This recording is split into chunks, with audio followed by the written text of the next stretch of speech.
What's up, guys, and welcome to my review for Blade Runner 2049. This is a sequel to the original Blade Runner, which was released in 1982, and this one is directed by Denis Villeneuve, the director of Prisoners and Arrival. Just last year's been nominated for Best Director at the Academy Awards, and this stars Ryan Gosling and Harrison Ford.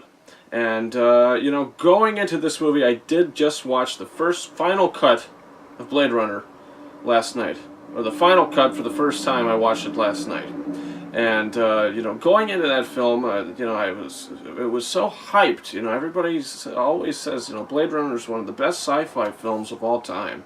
And I watched it, and I was a little disappointed by it, I'm not going to lie. But then again, everyone says you have to watch the movie 4 or 5 times to actually enjoy it. And if I have to do that, I'm not really interested, because to be honest with you, after watching the movie and after it ended, I have really no interest in watching it again. It just wasn't for me.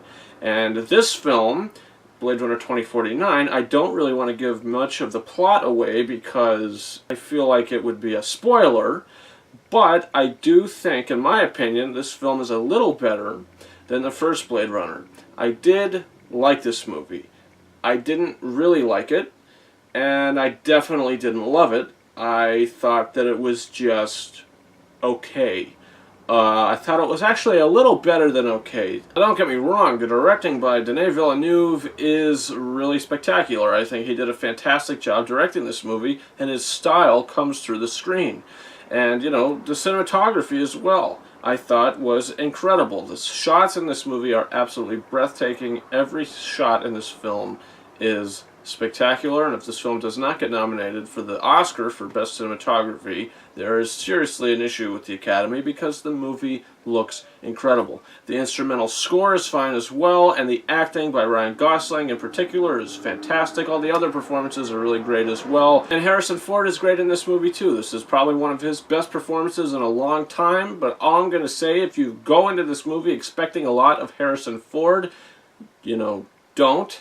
I know it's about a 2-hour and 40-minute movie, but I'm just saying, when you go into it, don't expect to see a lot of him. He is in the film, but you're going to have to wait a little while until he gets on the screen. The real main issue with this film is the screenplay. I think exactly the same problem I had with the first movie.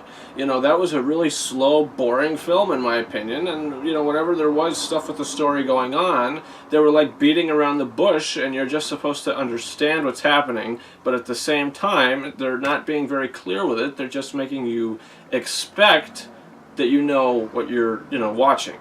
And in this film, it's the same exact way. In some scenes, not all the time, I think they did a better job telling the story in this movie. And I really liked some of the things they did in this film. But at other times, I feel like, for me anyway, they beat around the bush a lot, and they never come out straight with you about what's happening or what's going on.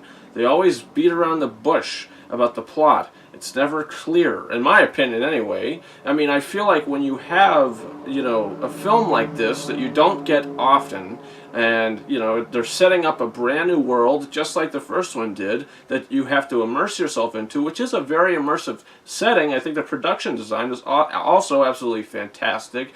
But I feel like with the story, and you have brand new rules in this world, and how these people live and what's going on, and I feel like they didn't do a good enough job in the first one even to explain to you clearly exactly what's going on here.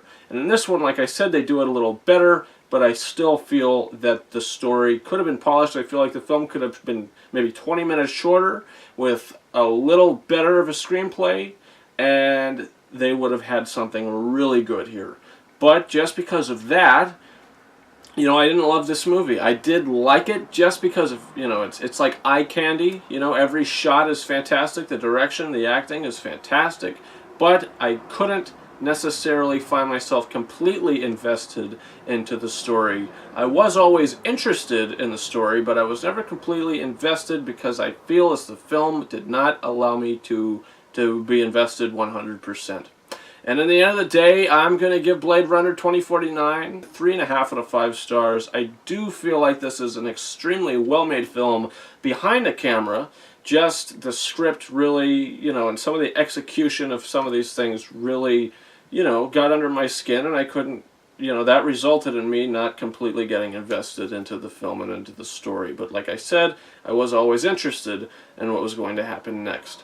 Guys, come with your thoughts. Did you see Blade Runner 2049? This is the first one. What do you think about this movie? The first one, you know, don't spoil anything in the comments, but if you have, you know, just non-spoiler opinions about the movie, please comment. I'm very curious to hear what you have to say about it. Also, you can subscribe to this channel if you're interested in a free digital HD code for Pirates of the Caribbean, Dead Men Tell No Tales. My Blu-ray unboxing is up on this channel now. You can check it out, and I'll be giving away that code this coming Tuesday to someone who leaves the best comment in the comments. For more on that, you can check out that video. Also, you can check out my first ever blind reaction, a commentary I did for the first episode of the first season of the Netflix original series, Stranger Things. I'm really into it so far, and I'll be doing my blind live commentary to the second episode very soon. So if you're interested, you could subscribe and check that out. Guys, you can follow me on Facebook and Twitter. The links to those are in the description of this video. And guys, that's about it. Thank you very much for watching my review for Blade Runner 2049. Over and out.